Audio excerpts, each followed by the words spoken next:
Hi guys and welcome. So this is our new little podcast. Welcome Nadia. Hi. First time on the channel. She's really settling in well. So we're going to be focusing on queer culture and music and some of our favourite artists and how queer artists influence like us and their audience and how they create a community around their music for other like-minded queer people.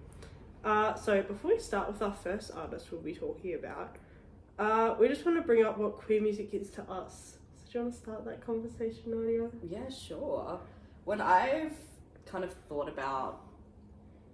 think about what queer music is, there's no kind of like one genre, I guess. Yeah. I feel like that's the most like magical thing about it, is that you could still be like, love queer music, but it could be like metal. Yeah, you know what I mean? Me. Yeah, literally. Or it could be the most like hyper pop girly stuff like ever. So I guess like, yeah, we're just really lucky to have a variety. But when we think about kind of the historical roots of queer music, at least what comes to my mind predominantly is like the 70s disco scene. Yeah, mine definitely jumps to 70s, 80s, and those milestones Definitely. that queer artists started to reach and their involvement in like ballroom culture, that sort of stuff, yeah. And how that all came to be an amalgamation of music that then shaped culture. Yeah. So yeah, I think it's really interesting how that. Yeah, Exactly. one of my favourite aspects is looking back at artists who come out later on and you see all their earlier music and you go, should have suspected this. Who would have thunk? Yeah, who would have thought that this could have been a possibility? Yeah. I I remember my parents distinctly telling me about the time that George Michael came out, because he was a part of Wham, and at the time like all these girls were like swooning over George Michael and being like, oh my god, like he's the hottest guy I've ever seen. And obviously at the time like he was a closeted gay man in the 80s, so he was like totally like, oh yeah, like you know, this is the vibe. And then when he came out, like I remember my parents being like so like, oh my gosh, really? Like I had no idea. But to me it just feels so normal and natural, because I'm like, I grew up anyway knowing that he was like one of those predominant kind of queer artists that really like took the community to the forefront in his pursuit of music, which I think was like so cool to see. Yeah, it's really fun. So leading on from that, who is your favourite queer artist? Oh my god. Yeah, I know. I'm sorry. I'm going to make you narrow it down to like one or two. Which is hard. Such a hard question. I feel like I listen to so many queer artists, like I could literally just start like listing them off. Don't worry, we'll have time in future episodes. Some queer artists that I've been listening to recently that have really just been amazing.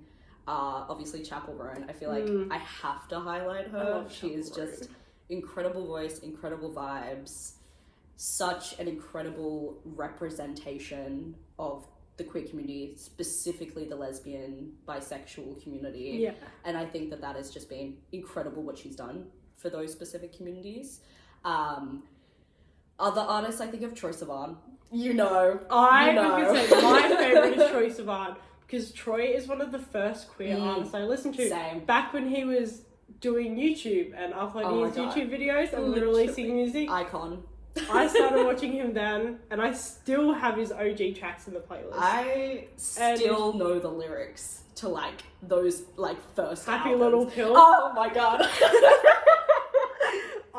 Because I was listening to him when I was like first getting ready to come out myself, and it made such a huge impact on me, and I think who I am, and yeah, he's always gonna be in my playlist, whether it's his new or old stuff. Which are like, his whole discography is incredible, and I'm such a proud queer mom. But other artists that I think of, Romy, incredible. She's got incredible electronic music kind of stuff going on. I really, really, really love some of my old school artists as well, like Sylvester, who was one of those really pioneering voices of that, 80s, early 70s kind of rise of queer culture and kind of the ideas of how, the AIDS, HIV epidemic kind of impacted our community as well. And Freddie Mercury, an incredible queer artist. Oh my God. David Bowie, an incredible queer artist. You're just going to keep listing artists. Literally, I can't narrow down to one. That's so hard. I know. Such an unfair question. But our first artist we're going to start off with talking about isn't actually a queer artist, but she has such a large fan base that is predominantly queer people, which is, of course, the iconic CharlieXCX. Can we get it like a clap track? Yeah, I'm gonna have to put one in, just like a woo. I love Charlie. Adore her. Absolute icon. I know. Even from the start, like her OG, her ones with Iggy Azalea, Fancy, the queers have been on that. Boom clap. Boom clap. Boom clap, girl. And that's all new romance. Like, that's a good She one. has banger after banger. It And really she's is. always been an incredibly supportive queen of She really has. queer people, let alone her queer audience. Yeah. Like, her audiences has lifted her up, especially with her newest album, Brat Summer. Like, I'll scroll through TikTok. The queers have taken over Brat Summer. The queers have really claimed Brad Summer, and I love that for them. And the queers have just claimed CharlieXCX. Really? In general. Yeah. Like, she has such an amazing sound, let alone that. But she's so supportive. She really loves her audience. She continuously fights for rights that 100%. she believes in. And she's just a stand-up woman. She really is. But I think one of the really amazing things that has come out of the whole release of Brat and the whole concept of like Brat Summer and stuff is this idea of like inclusivity, which it's all about living as you want, being yourself. And I think that's wonderful because you see how each person interprets the Brat Summer. Exactly. Whereas I feel like trends that are usually on social media are very much like geared towards kind of a specific audience or a specific type of person. Like, I think we saw that in like the clean girl aesthetic, how that usually it was like a showcase of like normally white bodies, femme bodies, it didn't really embrace any kind of ideas of queerness in it. I mean, I'm sure there were little cataclysms of that. But it just on a mainstream level, it just wasn't something that was super representative of a bunch of people. But I feel like everyone is listening to Brat, like your grandma, your mom, like my your dog. nan listens to Brat with I love me. that. I play Brat in the car with my I love nan. that for your nan. What a queen. Janet is a queen. I'll have the audience know. She loves the Brat Summer. I love that for her. We love Janet in this episode. Yeah, I think that was one of the really like cool parts of that kind of mainstream success kind of aspect of her album is just like inclusivity to the max. Like, anyone can be Brat is the idea. And I think one thing that like really poignantly spoke to me, I can't remember like whether she was on a podcast or like talking to a paper or something, but Charlie said herself, like, you only really need like a couple of things to embrace Brad Summer. And I think it was like something like a pair of sunnies, a cigarette, and like like I don't know, like a pair of chunky boots or something like that. And I think like that, and these were items that were also like in people's closets, like so anyone could participate. Anyone could participate.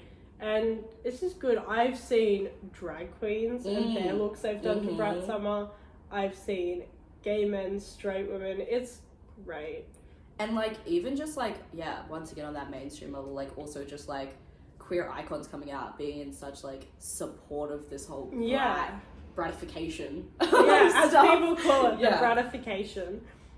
Like RuPaul, and you've got like obviously she's doing like a massive tour at the Yeah. moment with Troye Sivan, who we briefly touched on. King. And it's been really cool to Yeah. see that. How many people have come out and really embraced their Brat Summer and Yeah. embraced themselves? It's like refreshing to see like a very mainstream trend encourage that. Yeah. Instead of trying to force people into like this digestible or like aesthetically pleasing like box, which Yeah. is ironic because as queer people we often don't fit in boxes. No, we don't. And it's like, it's wonderful. Like, she has such a grip on her audience to be like, embrace yourself, live your life authentically, like, take this summer, make it yours. And her audience does that, and they blow it up to such a large scale. And it's so impressive to me, because I love CharlieXCX. I love it too. Okay. Thank you guys for joining us today. That was, of course, CharlieXCX. And we'll be back next week talking about Chaperone. Because she's another growing icon. Yeah. So why not? Thank you for watching. We'll see you next week.